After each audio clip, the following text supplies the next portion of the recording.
What is going on YouTube? It's your boy Arbo, man, and welcome back to a reaction video. I know it's been a while and I apologize about that, but due to popular demand and a lot of requests, reaction videos are back as well as some regular content. So don't expect to see the content stop. Don't expect to see the gaming videos, the TikToks and stuff. Those are still going to be going on. But here on YouTube, we're going to kick it back to the reaction videos since you guys want to see them. I'm bringing them back. So I'm not going to waste too much time on the intro. I want to get this video out by tomorrow. So I'm going to go ahead and get into this video so that we don't waste too much time. It's a short video, only 14 minutes. Have not seen it. Name of this video is Only One Man Knew the Death Recipe for the City. Back with Mr.Ballen. Of course, when we come back, we got to represent the GOAT. This is not the video that we left off on. I'm just, looking for a couple of good videos to get back into. And then we'll do some of the longer videos once I have a little bit more time on my hands.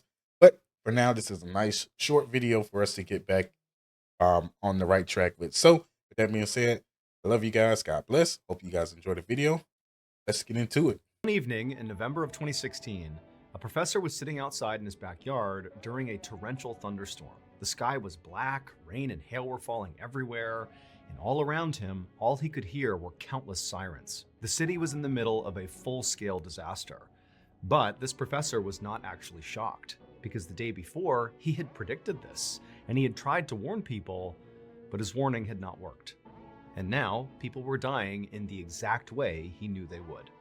But before we get into that story, if you're a fan of the strange, dark, and mysterious delivered in story format, I am. then you've come to the right place, because that's all we do, and we upload once a week. So if that's of interest to you, please buy the like button, a gift certificate to a massage parlor. But before they go in, make sure to replace all the massage oils with honey and fire ants.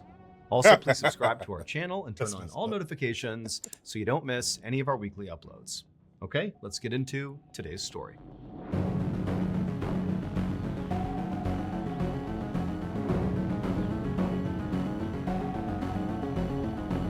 Gasp. Gasp. By the way, this is not the. I'm just gonna pause it this one time. This is not the original setup. I had a green screen. The green screen collapsed. So until I replace it, do a couple of jerseys back here. Also got the back-to-back Stanley Cup championship back there. Go Panthers, rain red. Yeah, back to the story.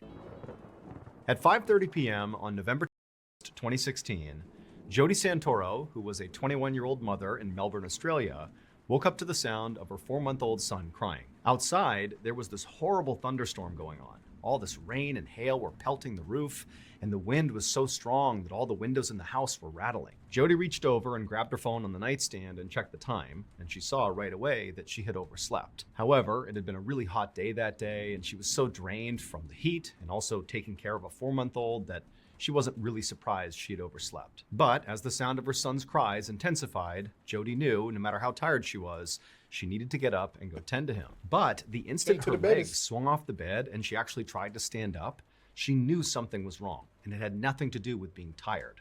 She had this incredible sense of dizziness come over her, and then her chest suddenly tightened up to the point where she could barely even breathe in. She found herself grabbing the bed just to steady herself. However, as alarming as this was, Jodie didn't panic. She knew this feeling. She had been dealing with asthma for years, and she knew this was the start of an asthma attack. And so Jodie reached over for her inhaler on the nightstand. She picked it up, brought it to her lips, pressed it down, and then took in a measured breath of the medication, expecting to pretty much immediately feel relief. But she didn't.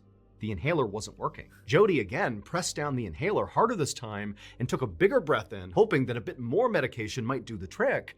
But again, it just was not working. And so now, with panic rising inside of her, as she's, still struggling to breathe, her son is still freaking out and she can't tend to him. And all she was thinking is, I have to get my nebulizer, which is basically a more robust version of an inhaler. It provides more medication more quickly into your body. However, the nebulizer, which was just over in her closet, required some setup. And she knew she felt so frantic right now and she was shaking so much that she didn't think she'd be able to set it up or even set it up in time before she passed out. Just then, her fiance walked into the bedroom, drawn there by the walked into the bedroom, drawn there by the sound of their son crying. But the second he walked in, his attention was not on their son, it was instead on Jodie, who by now was clutching the bed and kind of hobbled over and very clearly having some sort of medical emergency. Jodie turned to him and began to say, "I can't breathe." But her fiance already knew she had asthma. He knew what these attacks looked like. And so without even needing to be told, he rushed to the closet, set up her nebulizer, and then put the mask right over her face. And as soon as it was, Jodie took in the biggest inhale she possibly could, really believing this was going to stop the asthma attack. But just like the inhaler, the nebulizer didn't work. It felt like with every breath she was taking, her lungs were shrinking, not expanding. And so Jodie turned to her fiance and croaked out, "Call an ambulance," her voice barely audible. And so her fiance, who also was now beginning to panic, grabbed the phone, and as he was talking to the dispatcher, trying to relay all the details of what was happening, outside this thunderstorm was only getting worse and worse. The hail and the rain were battering the sides of the house, and all the windows were shaking. I mean, it was absolute bedlam inside of this house. The next few minutes were torture for Jodie. She laid on the bed waiting for paramedics. Her breaths at this point were so small, so shallow, like she knew she was about to pass out any second. And then finally the paramedics rushed inside. She knew there were 2 people in the room, but it was so chaotic. And all she could say when they showed up in the room was, "I'm going to die. I'm going to die." The paramedics lifted her off the bed, they put her on the gurney, and as they wheeled her out the door towards the ambulance, her world went totally black. We're all looking for a fresh start this time of the year, whether that it's was trying kinda to eat clean, I ain't gonna better lie. or lose weight. That was kind of clean. Yeah, I'm definitely trying to eat, but I'm trying to lose weight. I am down a little bit though. I'm down about 10 pounds. Was 12, but I'm kind of fluctuating back and forth. But anyway, that's not the point. Go ahead and skip ahead to this right chill. Okay, back to the story.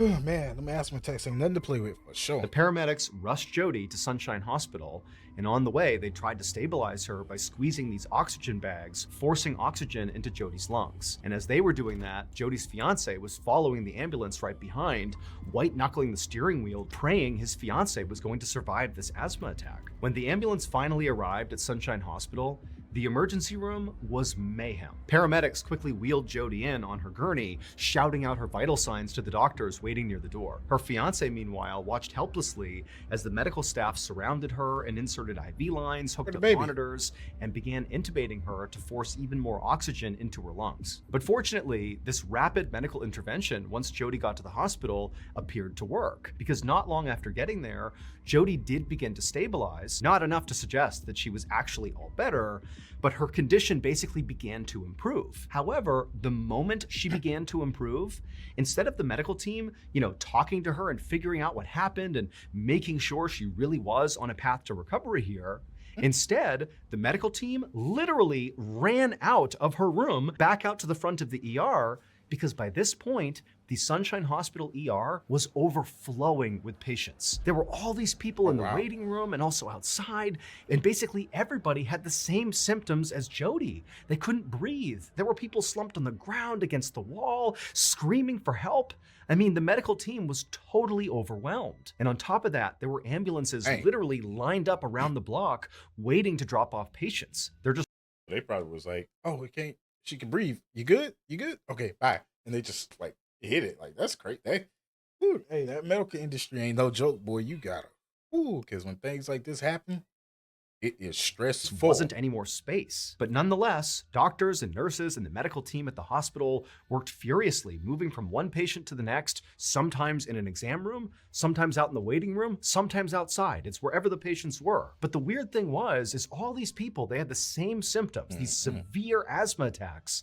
Yet many of the people that were showing up had never had asthma in their lives before. So how was this happening? This went on for hours and hours. And really, the situation in the hospital only continued to get worse, with more and more and more patients showing up with worse and worse symptoms. And so during this madness, Jodie, who really hadn't gotten better, she just stabilized, she actually was moved out of the emergency room and over to the ICU, pretty much just to create one more space for new patients. And so in the ICU, Jodie's fiance sat next to her, gripping her hand, listening to the sound of the monitors beeping steadily all around her. Outside the room, he could see doctors and nurses and medical staff sprinting up and down the hallways, looking frantic and worried. He had no idea what was happening here. He just hoped Jodie would be okay. But it would turn out there actually was someone who knew exactly what was going on. A university researcher named Philip Taylor had actually predicted this the day before. Professor Taylor was an expert in atmospheric allergens, a field so niche that barely anybody outside of his small research circle had even heard of it. And so on the afternoon of November 20th, the day before, Taylor had been at home in his office analyzing data when he noticed something very alarming. All of the ingredients for a catastrophic event were aligning in the forecast, and the patterns were so precise that it stopped him cold. Taylor was stunned. He'd spent years studying the effects of weather on public health, but he'd never seen anything like this before. And at the same time, Taylor also realized that as alarming as this was, very few other people, if anybody, would see this as a problem. He was like the one person in the world that had the expertise to see how catastrophic this might actually be. And so, desperate to warn others, he wound up posting a very urgent announcement on this weather website that he managed. But unfortunately, it just wasn't seen by enough people in time. And so now, as hospitals all across Melbourne overflowed with people gasping for air, Taylor sat in his backyard watching the storm unfold. The sky was pitch black, rain and hail was coming down, the wind was whipping, and off in the distance, all he could hear was thunder and sirens. And he knew, unfortunately, his prediction had been right. Just like Professor Taylor's weather models had predicted, on November 21st, 2016, Melbourne, Australia was hit by an extremely rare event known as thunderstorm asthma. This deadly phenomenon can only occur when three very specific weather conditions align. 1, high heat during the day. 2, a very powerful thunderstorm. And 3, extremely high pollen levels. Melbourne's heat that day had caused unusually high concentrations of ryegrass pollen to hang in the air. And then when that's such a neat mix of things. High heat, a very strong thunderstorm, and then pollen. Just like that's such a such a funky mix, but it makes sense. But it's just like it's so weird that I don't know, like, man, that's ooh. So it's so huge weird to me. thunderstorm rolled in, the intense humidity, the wind, and the rain shattered the pollen grains into microscopic fragments. And then these tiny particles, which were way smaller than regular pollen, were carried by this storm deep into people's homes and into their lungs. Unlike normal pollen, these microscopic fragments bypassed the body's typical defenses and embedded themselves deep into people's lungs, causing severe and sudden asthma attacks. Now, for people who already had asthma, this was catastrophic. But even perfectly healthy people found themselves gasping for air, overwhelmed by the sheer density of this microscopic pollen. The storm had essentially made the air everybody in Melbourne was breathing deadly. As for Jodie Santoro, she would spend days in the ICU, hooked up to monitors, with machines pumping oxygen into her lungs while her body fought to heal. But she was lucky. She would eventually recover. And in the days that followed, she would learn the full scale of what actually happened in Melbourne. Nearly 10,000 people had flooded the hospitals across Australia, complaining of the same symptoms that Jodie did. And unfortunately, of those 10,000, 10 people actually lost their lives, and many of them were totally healthy and had never had an asthma attack in their lives before.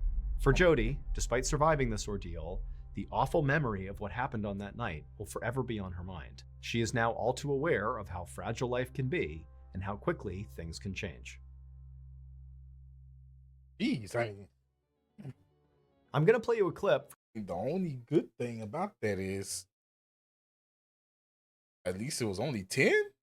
Like, that's the only positive thing about that. Like, okay, it was only 10, but even then, like, geez. But the pollen makes sense now that you're saying that the storm actually caused the pollen to break down and become smaller to the point where it was so small that it just embedded itself and your body couldn't fight it because it couldn't even find it. Like, that's crazy. Like, the way things just happen like that is insane. Man, this actually turned out to be a medical mystery. I didn't expect that, but I hope you guys enjoyed the story.